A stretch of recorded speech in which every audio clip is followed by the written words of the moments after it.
very much for finding it and for being here with us today. It's good to see familiar faces, and it's good to see patriotic people. Thank you.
Good morning, everyone. It's good to see you inside today. I told the junior high choir from Fishers High School that we were going to do it outdoors, but we figured it might be a little blustery, especially for the young ladies in their beautiful red dresses. Seriously, it's wonderful to have you all here today. Before we begin, will all the parents of these young ladies and gentlemen please stand up?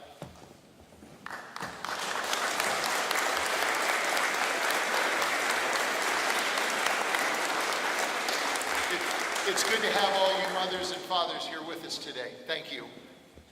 Welcome to the City of Fishers 2021 Veterans Day ceremony.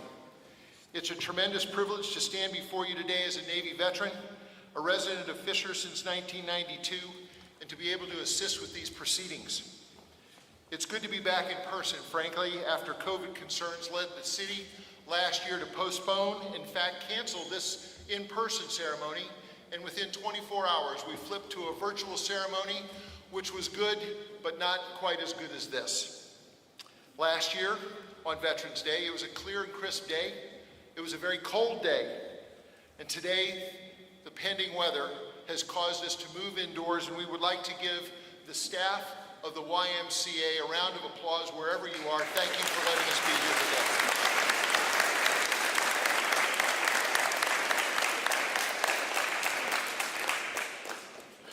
Through this ceremony, the City of Fishers renders honor and gives thanks to the Armed Forces veterans and their families assembled here, as well as to others in our community who call Fishers home.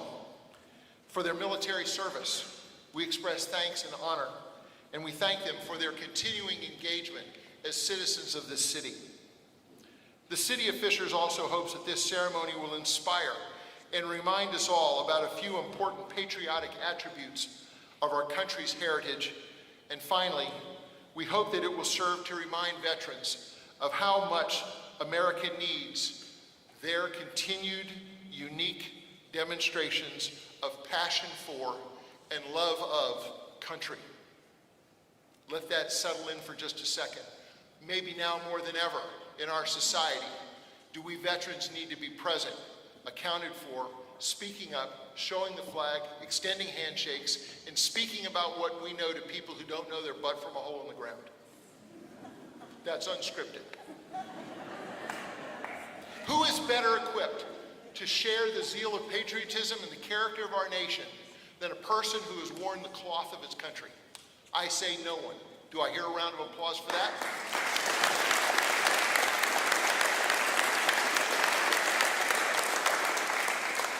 Mayor Fadness, on behalf of all veterans, their families and friends assembled today, thank you to you and to your city team for electing to have this ceremony on a recurring annual basis, sir. It has been my pleasure to collaborate with your staff in recent weeks to help make this unique ceremony a reality, and they have done a fine job.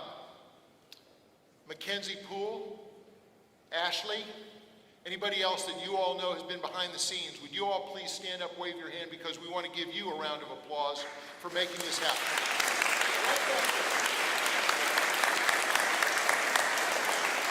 Thank you, ladies. It's a pleasure to work with you. We're very fortunate to have today one of Indiana's 2 U.S. senators with us as our guest speaker, Senator Todd Young. I will introduce Senator Young in a moment, but because of his tight schedule, at about 10:30 the senator is going to be leaving, and we've been adjusting this ceremony on the fly to accommodate the realities of his schedule. In a moment, I will ask you to rise and remain standing as our ceremony's opening prayer is offered by Chaplain Gary Stump. The City of Fishers Police Honor Guard will then present the colors, and I will lead us with the recitation of the Pledge of Allegiance. Then we will have the national anthem. I remind all veterans that it has been an act of Congress, but we have the prerogative and the privilege to salute, whether covered or uncovered, because of our unique status in our American society. So let's make sure we do that and not be ashamed of it, while everyone else please renders honors by placing your hat or your hand over your heart. Chaplain Stump, please come forward.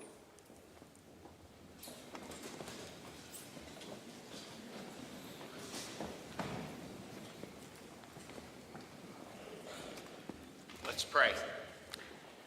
Dear Father in heaven, it is on this Veterans Day we come to you with thanksgiving for the grace you have poured out on our nation. We thank you for the freedoms we enjoy in these United States of America, and thank you for the veterans who have served through our 245 years. It is right that we would set aside this day to honor all who have served and to thank them for their patriotism and sacrifice. May they never be forgotten. May this ceremony be an encouragement to our veterans and a reminder to us that freedom has a cost. May you pour out your blessings on each of our veterans, on the United States of America, on the great state of Indiana, and on the marvelous city of Fishers. In Jesus' name I ask this. Amen. Thank you, sir.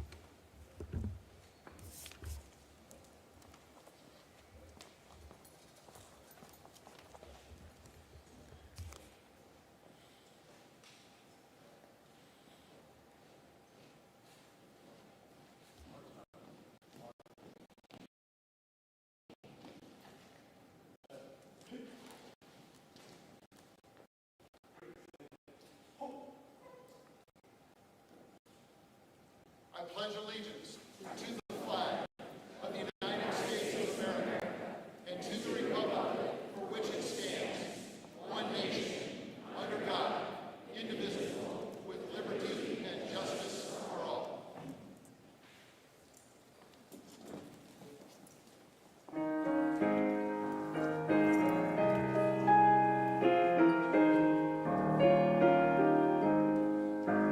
Oh, say, can you see?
Cynthia, you and your choir are going to hear this a lot this morning, but thank you for that stirring rendition of our national anthem. Thank you very much, young ladies and gentlemen. And Police Honor Guard from the City of Fishers, thank you very much. Senator Todd Young is an alumnus, I can barely get these words out, of Carmel High School, class of 1990. Hope you understand, Senator.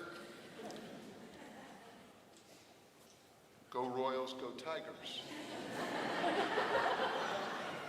He graduated from the U.S. Naval Academy in 1995 and served as an intelligence officer in the United States Marine Corps until 2000, separating honorably from the privilege of leading Marines while wearing the rank of captain. Before resigning his commission, he completed his MBA degree from the University of Chicago Graduate School of Business. He served on the staff of Senator Dick Lugar, as well as served as on the campaign of Mitch Daniels for the governorship of Indiana.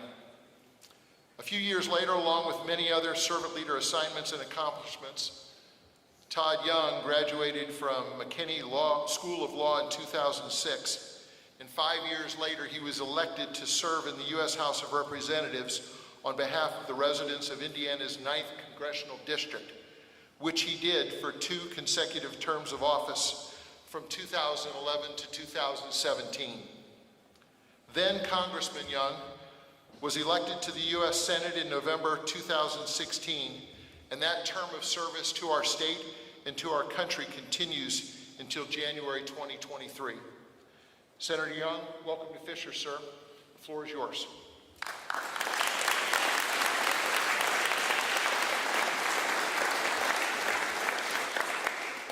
Good morning, fellow Americans.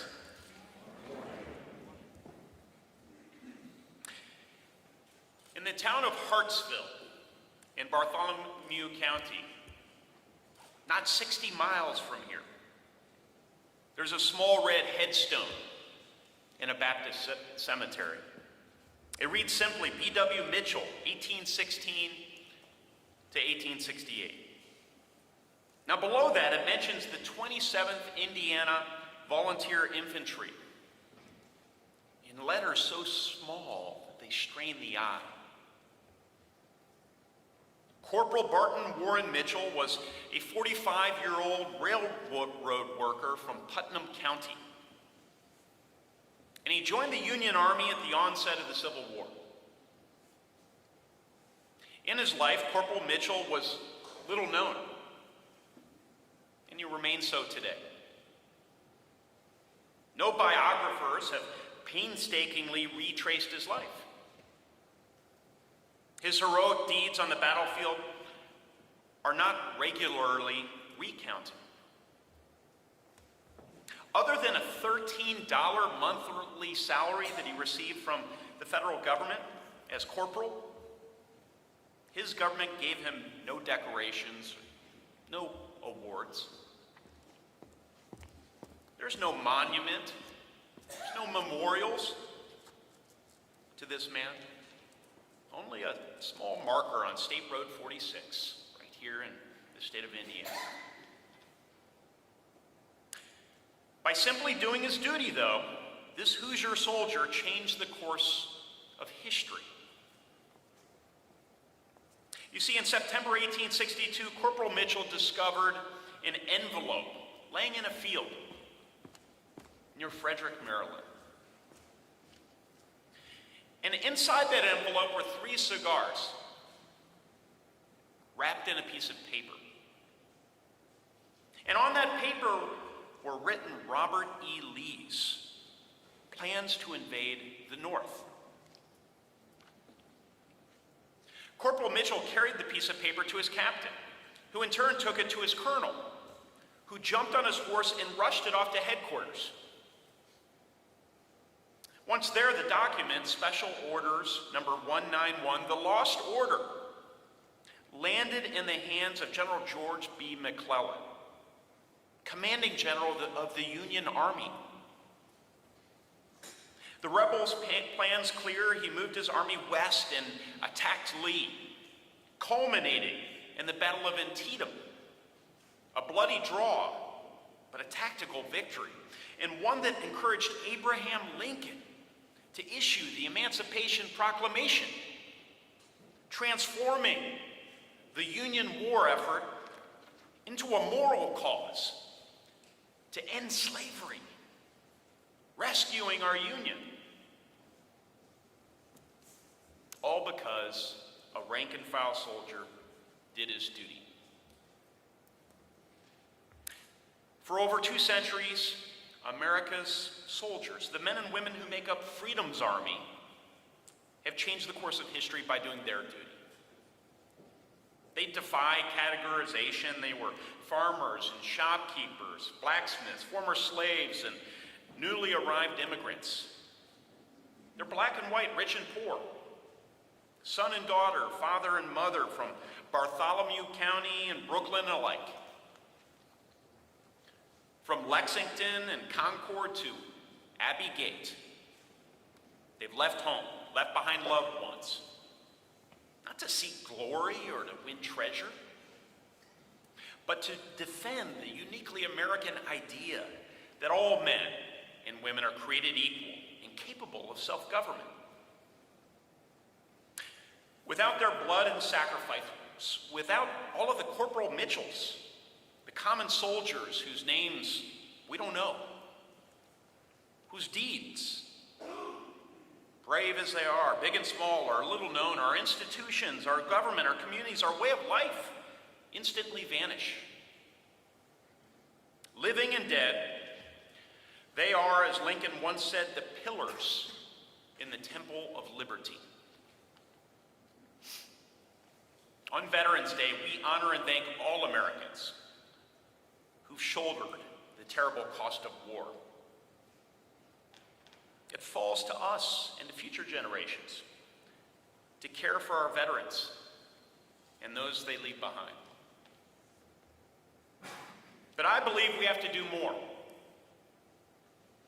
If our veterans can risk and so often forfeit their lives for our freedoms, we can remember to see our fellow citizens as countrymen and friends. We can remind ourselves how precious and hard-earned those freedoms are, and never to seek to deny another American of them. And we can resolve that no matter how great our passions, the union preserved by veterans like Corporal Mitchell will forever stand and never break. Now, it may not be easy, but I believe by comparison it's not a great sacrifice.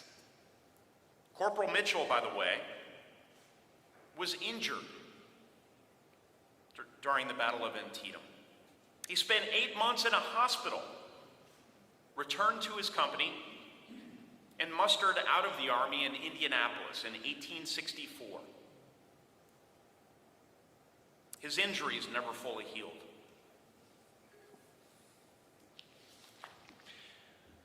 He quietly returned to civilian life, moved to Hartsville, and operated a sawmill. And before he died in 1868, he wrote to the federal government asking about recognition for his role in finding the lost order, with no success.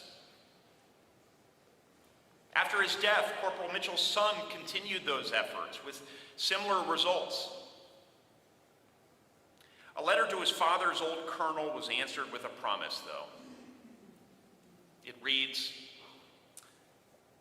"The memory of your father and his gallant services in my old regiment ever be duly appreciated by me. Anything I can do for his widow and family will be cheerfully done."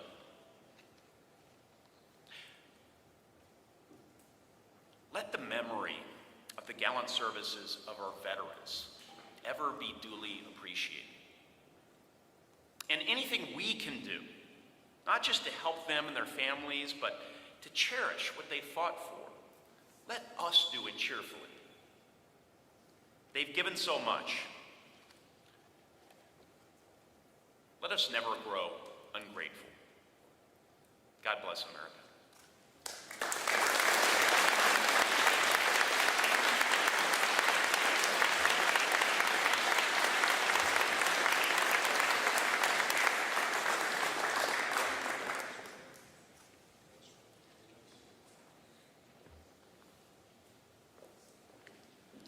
Thank you, Senator.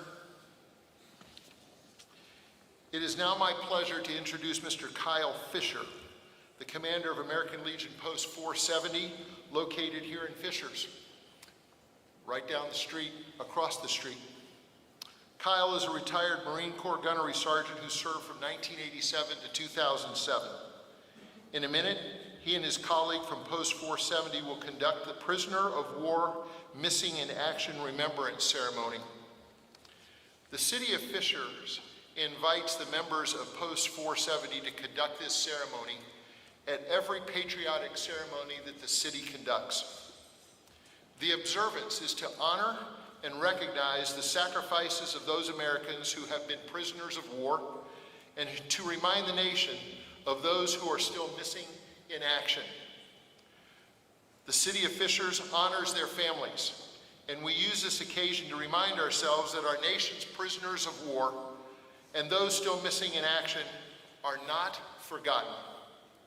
To that point, I encourage everyone to note every time you enter or exit the Metropolitan Complex at the 116th Street exit, to notice the flags that fly over Liberty Plaza. One of them is the POW MIA flag. It is a visible reminder to remember, and it can remind us of our pledge as citizens to not forget that there are some who were prisoners of war and there are some who remain missing, and they have families among us who wait for their return. Kyle?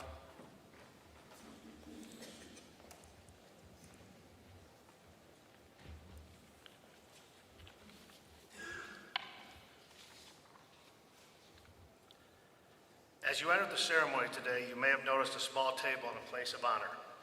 It is set for one. The table is our way of symbolizing the fact that members of our profession of arms are missing from our midst. They are commonly called POWs or MIAs. We call them brothers and sisters. A white tablecloth to symbolize the pure intentions of service members who responded to the country's call to arms. A single rose in the base symbolizing the blood that service members have shed and sacrificed to ensure the freedom of the United States of America. The rose also represents the family and friends who keep the faith while awaiting the return of the missing service members. The red ribbon on the base represents the love of country that inspired the service members to serve their country. A slice of lemon on the bread plate that represents the bitter fate of the missing. Salt sprinkled on the bread plate symbolizes the tears shed by waiting families. An inverted glass to represent the fact that the missing and fallen cannot partake. A lit candle symbolizes the light of hope that lives in the hearts to illuminate the missing's way home. An empty chair to represent the absence of the missing and fallen. A POW MIA empty chair is placed at all official ceremonies for the American Legion as a physical symbol of the many American POWs MIA still unaccounted for from all wars and conflicts involving the United States of America. This is a reminder to all of us to spare no effort to secure the release of any American prisoners from captivity, the recovery of the remains and of those who died bravely in defense of our liberty, and a full accounting of those missing. Let us rededicate ourselves to this vital endeavor. Please place the POW MIA flag on the empty chair.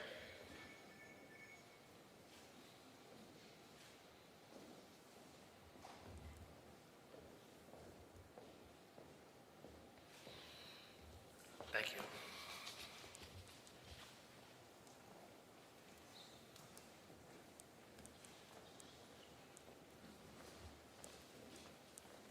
Thank you, gentlemen. It's now 10:30. Senator, it's time for you to get on to your next engagement. Thank you for honoring us, sir.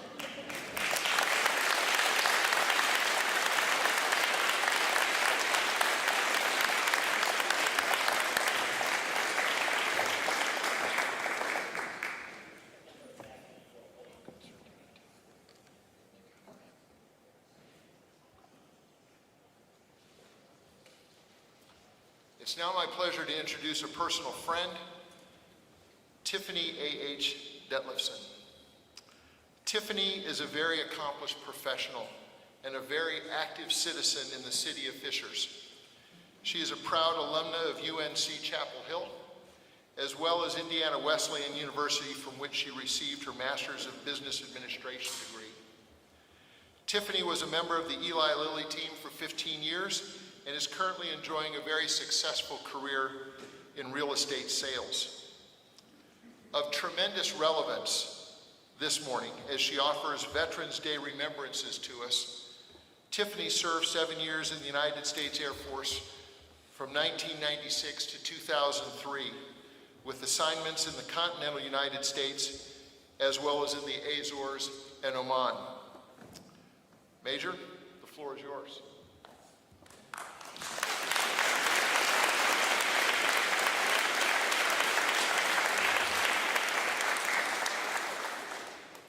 Thank you for that wonderful introduction. Good morning and happy Veterans Day. Senator Young, who's yet left, Congressman Sparks, thank you, Mayor Fadness, and Commander Allward. Thank you for the opportunity to participate in this ceremony. As he said, my name is Tiffany Detlefson, and I am a proud Air Force veteran. And I want to share with you all some insight into the mindset of my comrades, the men and women who've raised their hand to serve in the armed forces. Right now, autumn of 2021, marks the 30th anniversary of my entry into the military via Air Force ROTC. I'm a lot older than I look. Out of high school, I accepted a 4-year ROTC scholarship and set my sights on becoming the first person in my family to graduate college and to enter the military as an officer. I wanted to make my father proud, and I wanted the opportunity for him to let me walk on the right. Your veterans know what that means. Dad, I was like, I'm gonna walk on the right. For me, Air Force ROTC was my home base. It was my fraternity. Not necessarily the cool kids, but we were kids who believed in the cadet code, and we lived the cadet code. I will not lie, steal, or cheat, nor tolerate among us those who do. It was the framework for our relationships, partnerships, and our ability to work as teams. As a college student, it served me well and set the groundwork for my career as an Air Force officer. When I arrived at Maxwell Air Force Base in 1996, June 15th, with like $200 in my pocket and my paperwork, I learned to live by the Air Force core values: integrity first, service before self, and excellence in all we do. And I want to tell you just a little bit about what service before self really means. During my time on active duty, my daughter was born 3 weeks before 9/11. I was married, my husband was also in the military. 9 months after my daughter was born, I got my orders. I deployed to Oman. I left my infant, who I had just transitioned from breastfeeding over to formula and some solids. When I left, my daughter was a lump. She could not walk or talk. She was just getting her feet under herself. And she couldn't really talk. I mean, she could say mama, so that's all that really mattered. But when I came back 6 months later, my daughter was walking and talking. I had no idea what it's like when a young child learns to walk and talk, but that was my reality. That was service before self. With these Air Force core values, the men and women under my command performed their work flawlessly. When we deployed to Masira Island, an island off the coast of Oman in the Arabian Sea, we performed our duties, including support to warfighters, deployed bed-down operations, field feeding, mortuary affairs, which is preparing fallen soldiers for their final rest. That was the hardest, best, and most rewarding part of the job, but definitely a story for a different day. As I prepared for today's celebration, I wanted to convey the gravity of military service, and the words that best define what every serviceman is prepared to do is found in the Code of Conduct. It's an ethics guide and the U.S. Department of Defense directive consisting of 6 articles. It has been an important part of military doctrine since 1955. Today, I'll focus on Article 1. I am an American fighting in the forces which guard my country and our way of life. I am prepared to give my life in their defense. I first read those words in the fall of 1992 over the course of my training. I was expected to internalize and memorize these articles. The first one really seemed to say it all. If you don't believe in protecting our country, our flag, our principles, our people, and our ideals, then you should not be in the military. And by the way, protecting the aforementioned items could result in the loss of life. Initially, I'll be honest, it was a lot for a college sophomore to understand, and it became part of me. And I never really understood why that was something that I would walk toward until I learned about 6 great men. Sergeant Charles Williams, a soldier in the American Revolutionary War, fighting for a sovereign America, free of British rule. Private Moses Phillips, a free man of color who was drafted in the Union Army in 1864, U.S. colored troops, Regiment 6, Company D in the Civil War. He was counted as a person upon enlistment and not property. Corporal Homer Malachi Phillips, serving in the 3rd Battalion, 24th Infantry, a Buffalo Soldier Regiment, I Company. In 1917, he survived race riots in Texas waged against soldiers of color. Harold Phillips, a Montfort Point Marine who served during World War II. His unit is credited with helping to desegregate the United States Marine Corps. They are cited for enduring hostilities on the battlefield and within its ranks. An honor recognized with a Congressional Gold Medal in 2011. Sergeant First Class William Bryant, a soldier who grew up fatherless, raised partially by great neighbors. This man enlisted in the U.S. Army, served during World War II in Northern Africa, and was among the battalion of men waiting for Nazi General Erwin Rommel, who never arrived. John A. Hill, Sergeant Major John A. Hill, another soldier who enlisted in the Army after graduating from Burlington High School in 1959. He was a track and field star with records that have stood some 60 years later. He served 30 years in the Army, did 2 tours in Korea and 1 in Vietnam. He was a signal soldier. He doesn't talk much about his military service at war, but he did earn a Legion of Merit and became a sergeant major, a very demanding sergeant major. These great men came before me and many of us, brave men who served in combat, returned home, had families, and lived life of patriots. They embody best the quote of our 40th President, Ronald Reagan: "Freedom is never more than 1 generation away from extinction. We didn't pass it to our children in their bloodstream. It must be fought for, protected, and handed on for them to do the same." The men I told you about, they're my family. They're my DNA, my lineage, my legacy. That's why being in the military was so easy for me, because it was just part of who I am. They're a distant ancestor, a great-great-great-grandfather, a great-grandfather, a great-uncle, a grandfather, and my father, my very demanding father that I made proud. And one day when we were on Fort Bragg walking to the BX, I got to walk on the right. He didn't like it, but I got to walk on the right. In closing, I will leave you with Article 6 of the Military Code of Conduct. I will never forget that I am an American fighting for freedom, responsible for my actions, and dedicated to the principles which make my country free. I will trust in God and in the United States of America. God bless.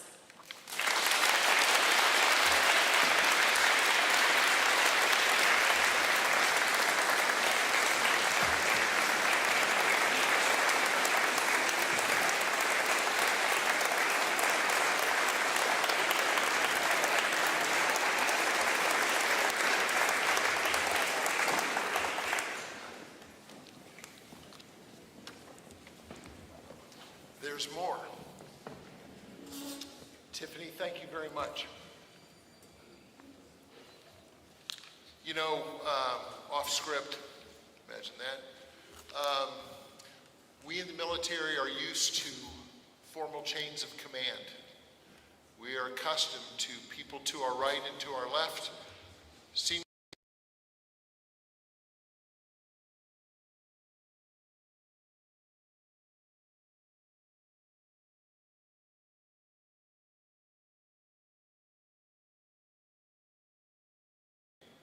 responds to a civilian chain of command at both the federal and at the state levels.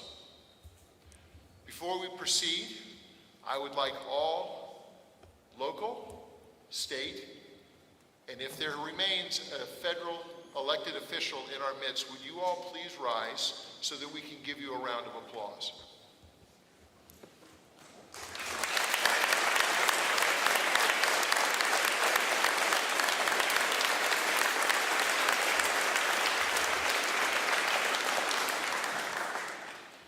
Goodbye. Thank you, Congresswoman, for being here. Now I think it's time for us to listen to some music. First, the choir is going to sing an Armed Forces medley. We all know how that goes. Service songs are played, and it's hard for the people who stand up first to sit down because they're liking the music. But please, when you hear your song, stand. Let's hold applause till the end, and we'll give them to one another as well as to the choir. Thank you, Cynthia. Together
you all for holding that applause.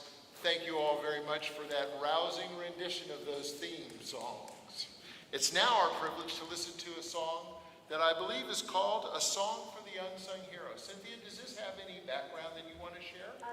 Not this one. Okay. All right. For the next one, Okay. I'll introduce you on that one as well, Cynthia. Okay, thank you, Jim.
Thank you all. That takes tremendous courage to sing in a group, even more so to sing as a soloist. Well done.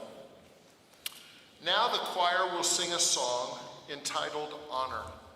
It was written by Cynthia Ensign Bainey in honor of her dad, Lieutenant Colonel W.A. Ensign, United States Air Force.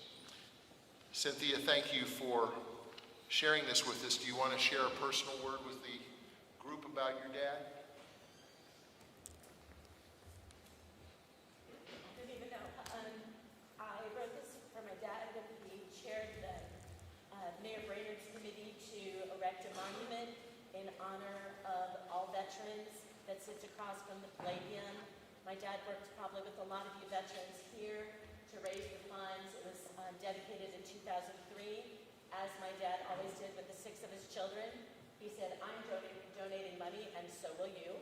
And so I said, well, I can give a little bit of money, but I can write a theme song for the monument. And so we ended up with my choir at that time in Carmel, where I taught, creating an album, and the veterans, for everyone who gave a financial gift, got the album of my little 5th graders singing.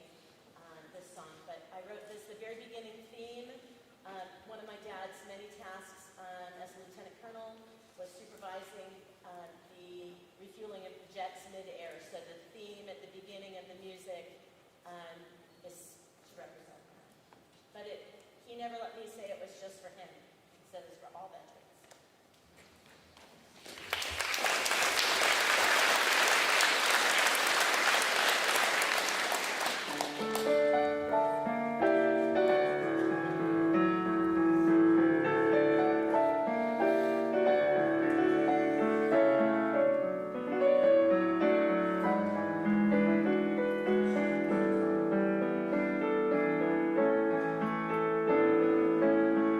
You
you, Cynthia and choir.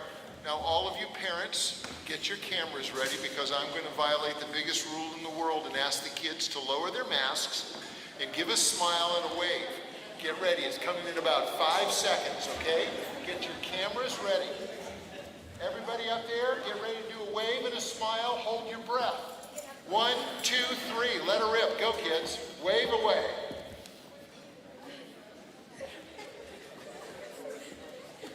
Okay, parents, this is not a movie, it's a picture. Okay, thank you, kids. Appreciate it very much. Have a seat.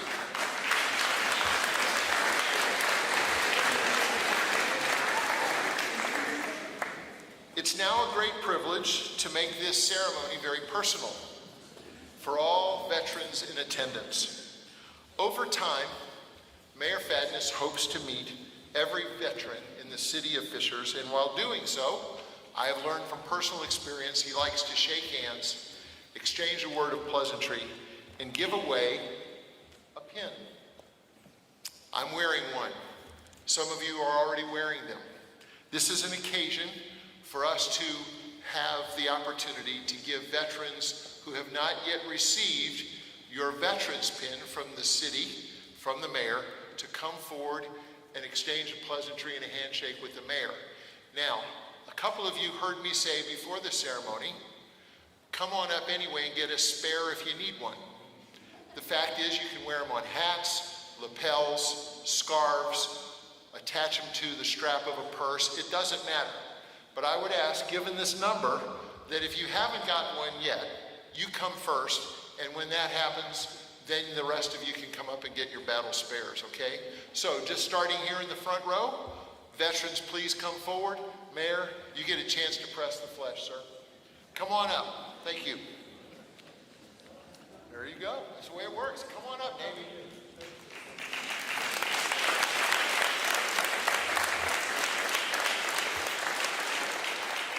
No order, y'all. Come on. Come on up. Just come forward, please.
going to ask all the veterans to hang around for a few minutes and to mingle and talk, and don't be afraid to come forward and say hello to these young adults before us, mingle with the parents. If you need a spare, we have them, okay? You can get one then.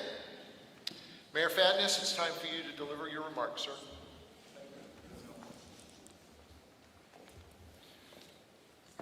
Can everyone please give Elle a round of applause for doing such an extraordinary job?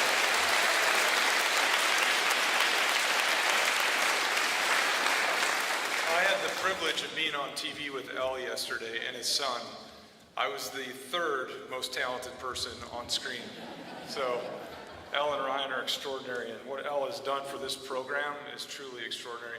I'll leave my comments brief. I know no one wants to hear a politician at the end of an event. So let me just say this, whether it's a handshake and a thank you, whether it's a thoughtful song that the kids worked on, whether it's the banners that you see in downtown with folks that have served in our community, whether it's the fact that if someone's deployed today, our Public Works comes out and mows their lawn or clears their snow removal, whether it's our Memorial Day event, our Liberty Plaza, our Gold Star Memorial monument that's just been erected. I hope you know when you walk on the streets of your community, I hope you take pride and solace in the fact that we just genuinely are grateful for all that you've done, and you can be very proud of a city that is very proud of you. So thank you all. I hope you have a wonderful Veterans Day, and thank you, kids. You were extraordinary. Thank you.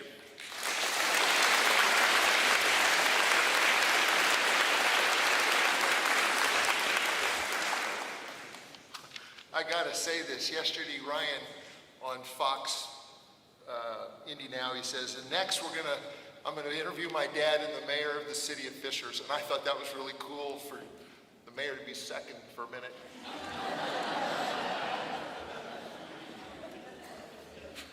Love this stuff, it's America. Okay, choir, it's time now for 2 more songs. The floor is yours.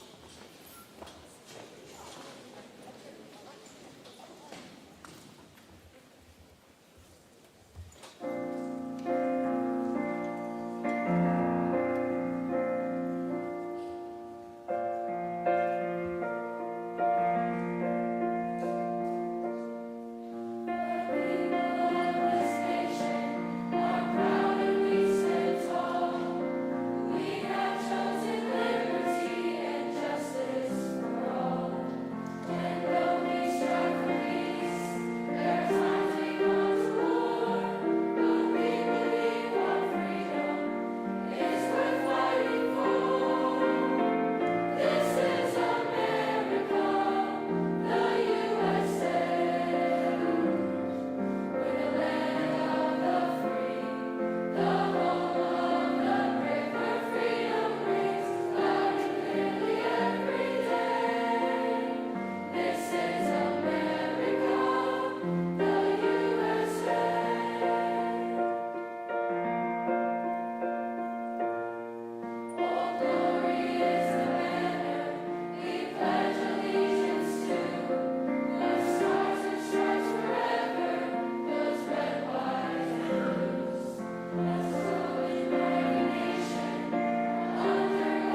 sounds hokey from older people, but you are the future of our country.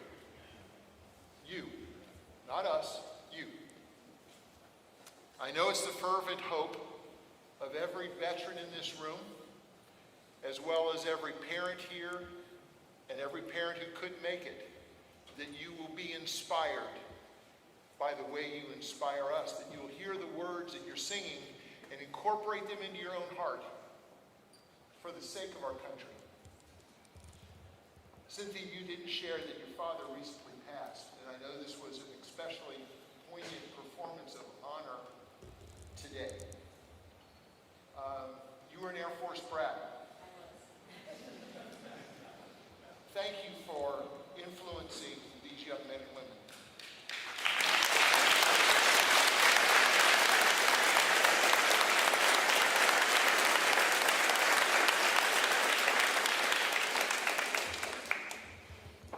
Veterans, now would be the time for you to prepare to come on up if you want to hang out for a few more minutes and talk. Come on up here and shake some hands. If you need a spare pin, we have them. Our ceremony is now complete. We gathered in person today in 2021. Thank you for taking time to be here as citizens of Fishers and as citizens of America. Go from here inspired, and please drive safely. God bless you. Bye for now.